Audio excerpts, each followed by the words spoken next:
50-year mortgage is a great idea, right? Helps home ownership, right?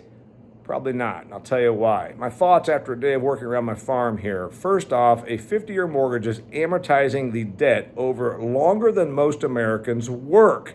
Let's say you buy your first home at age 27 years old, you're going to be paying for it at age 77. You're saying, yeah, but you don't keep that same house, you're just lowering the payment. Yes, and by doing so, you're also increasing inflationary pressure in an already tight housing market that is unaffordable. You want to increase affordability, create more supply, or increase wages. That's how we do that.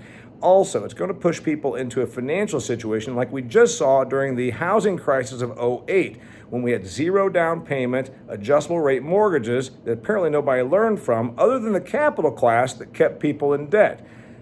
50-year rate mortgages essentially are the new rent-to-own model, meaning you will never own anything, you'll have very little equity, you'll be living in a place that you probably shouldn't have bought to begin with, instead of buying a true starter home. Everybody talks about home ownership in the 1960s and 70s. Homes back then averaged about 1,300 to 1,600 square feet, as opposed to today, which are 2,300 to 2,800 square feet.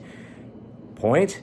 Maybe we have too much home and too much debt versus our actual income. 50-year mortgages are a trap, much like rent-to-own. Ask all those people that are buying big screen TVs on a rent-to-own 9 to 15% interest rate if they're actually happy when they realize they're working very hard to own nothing.